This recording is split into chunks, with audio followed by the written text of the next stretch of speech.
So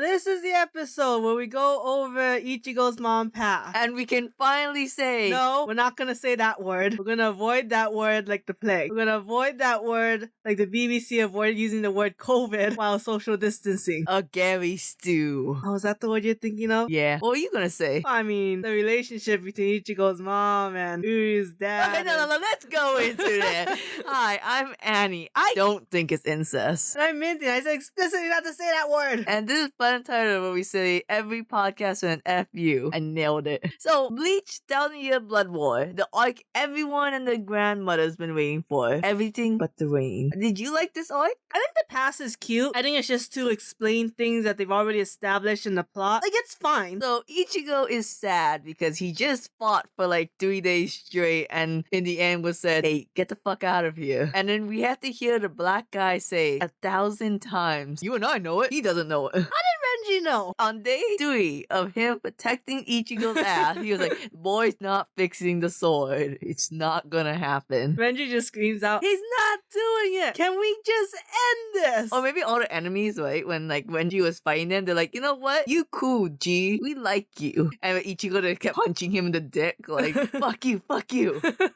The girl's just like, hey, they're just punching him in the dick now. I think we can take them out. Like, oh shit, that's for me only. Why is it punching his dick? So Ichigo goes to the Manapua lady, I think. Oh, Manju? Is that the Japanese word? No, I believe she's just like an odd job woman. Okay. Who just needs like help from 17-year-olds who got nothing better to do after getting this, I guess after losing the Soul Reaper powers. Hey, yeah, that's twice now. Because the first time he lost it, and now this time he lost his sword. Oh, yeah. She's like, do you come to me every time you lose your powers? Can't you just come normally? And he's just naked in the shower. It's like, this is weird out of context. So if you've never seen the Fullbringer arc, it might be like, who the hell is this lady? Again, Bleach is not new viewers friendly. And I don't mind that. That's fine. It just can't be advertised that anyone can jump in like 10 years later. And then Ichigo's papa comes and like, hey, I saw that I had to ring the door, then go in the door. I can't actually face through walls. Like, you ever saw Rukia do it? No. And I'm like, I guess she didn't. Didn't she? I thought she did face through a wall once. Well, if you think about that one in Rancor came through the window too. That's how he got kicked out. I don't think Rukia has phasing powers. Huh. That's why they destroy buildings when they crash into it. I guess so. He's a weird half ghost powers, Danny Phantom. And then today, I learned that Ichigo's dad has the torn captain coat. I never really read the manga, so I never really saw his Soul Reaper form. And I'm like, oh shit, did everyone know he was a captain? I think if you've seen him before, you would think, wait, you know? I just think it's fucking hilarious that Rangiku is like a forever lieutenant. Well, okay, the anime took this out, which got me very upset. When she's like, Captain or Taicho, do your damn job. And he's like, you just want me to do my job so you don't have to do it. Yeah. And then you just want to go out drinking. I just know it. And I'm like, Yamamoto is looking at the most incompetent squad. I cannot wait for this small child to take over as captain. Thank God I'm kidnapping these children, forcing them to join the Soul Society Academy. It worked out with... actually, Rukia and Renji were adults by the time they joined. I don't know how they enlist students into the Soul Society. I assume there's no entrance exam. They just take whoever is willing. It's like the army. Oh, the army has a physical exam. So, did we think it was cool when Ichigo's dad's like, I'm going to take the longest piss of my life, when really he's like trying to save these Soul Reapers? I think it's just like a very like calm, cool, collected, just to be humorous in a dark time kind of thing. I don't think it played out the very best. Like, it wasn't the best execution, but I get the idea of it. Me points at him. He's the coolest pisser I know. I don't know any other character that pees just as cool as him. We never actually saw him though. Pee? Yeah. Oh, well. Swing out that dwanger. Speaking of people who pee, we saw Aizen, and I guess his whole shebang is that he's trying to turn people into hollows, which I guess I should have gotten from the Vizards. Yeah, okay, so the idea, if you remember, and the Hyogyoku is a very complicated topic because they keep changing what it's supposed to be. But essentially what it does is that it can make your wish come true. And for Aizen, his wish is to evolve Soul Reapers. And he thinks that the way to evolve Soul Reapers is to holofy them, because hollows are able to consistently evolve from hollows to rankars to espadas. And so he thinks that Soul Reapers can do something of the same if they somehow merge a hollow and a Soul Reaper. her. See, I always thought whatever the thing that Kisuke made, like, I knew it grant wishes, but I thought, like, the Vizards turned into hollow because they had, like, an imperfect one, you know? I didn't know that was Aizen's wish. Yeah, I think it was imperfect. I think he still has to work at it, but with it, it should be able to do what he wants. So, he turns some smuck into a hollow, and Ichigo's dad has to fight him. Meanwhile, on the other edge of town, we see big booby lady who does so many upshots of Ichigo's mom now. Like, I was uncomfortable when, like, the skirt went up and I saw, like, butt cheek. Oh, wait, hold on. Pause the episode. Let's go rewatch this episode. Shut up. What's the mom's name again? Masaki. Masaki is... She's cute. She's cute. No, she's hella cute. She does remind me of Orihime. Yeah, a lot. Oh, she's also not honest with her feelings, just like Ichigo's dad. Because she's like, oh, I'm not angry or anything, and she goes to her room and just cries. I guess so. But also, like, anger and, like, sadness are two different feelings. I'm just saying, you know, not honest.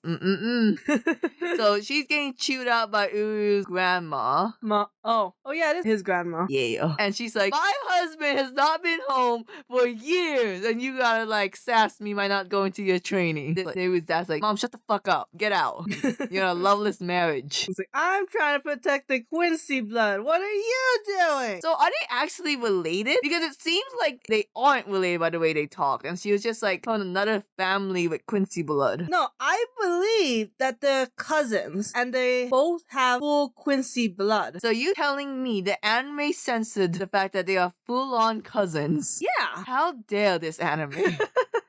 So, did her parents die from, like, the Quincy examination, or they died normally? It's a good question. Not sure. I don't think it's ever been explicitly stated how they died. Okay, so she doesn't do her training. She kind of cries in her room. My girl, Katagiri, Uru's mom, the hot maid, is like, hey, I love you. And Uru's dad's like, okay. I mean, kind of. Yep.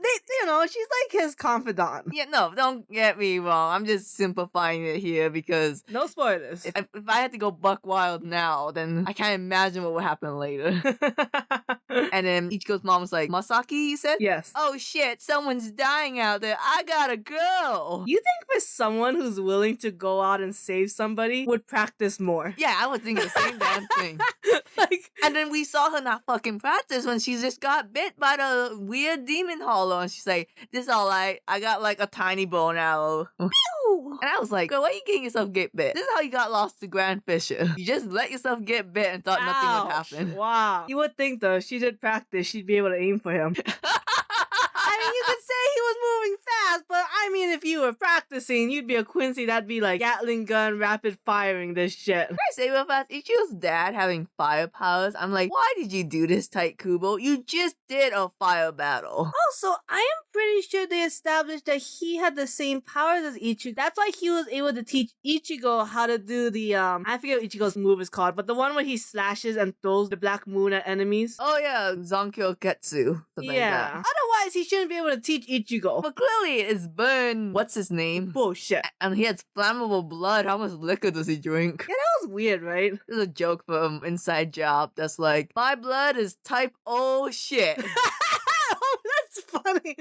Because it's 99% cigarette ash and 1% alcohol. Mike Rose said that? No, not Dirty Job, Inside Job on Netflix. Oh, okay. Oh, don't worry about it. Oh, I was like, not Mike Rowe. Oh, that bounty deal would have fell through if he actually said that. Is that a bounty commercial? Yeah, pretty sure. You know, dirty jobs need clean stuff. Yeah. And then Ichigo's parents hitting it off immediately was super cute. So matey. Oh, fuck me. I'm like, now this is what Ichigo and Orihime should have been. They should have been the childhood friends. So many people on Twitter such denial when they saw like, they're like, oh my god, look at this art promo for the last 3 episodes. It looks just like this Ichigo Rukia art. I'm like, yeah, it's almost as if it was done by the same fucking artist.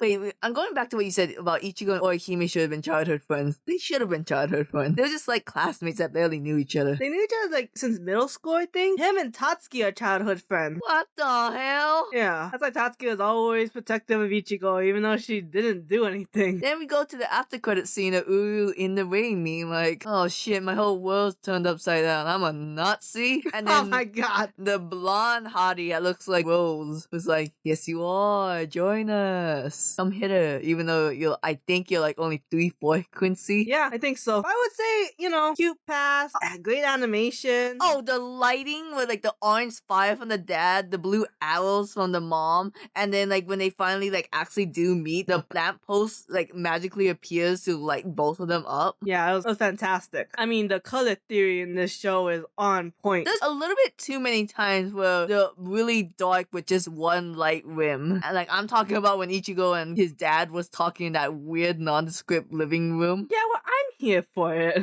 I'm saying you can like it, it's great, it's pretty. I just need a little bit more in the daylight. Like it was so pretty in that one time they were actually in the sun. The sunrise or sunset. Well, when they met Squad Zero, yeah. Oh yeah, that is nice actually. Like Nanatsu no Taizai did this thing where like we're not gonna have any dramatic lighting, we're just gonna have neon rim lights everywhere. And I'm like, shut the fuck up, where's that pink light coming from? And with that, we'll wait until June. True, social. God.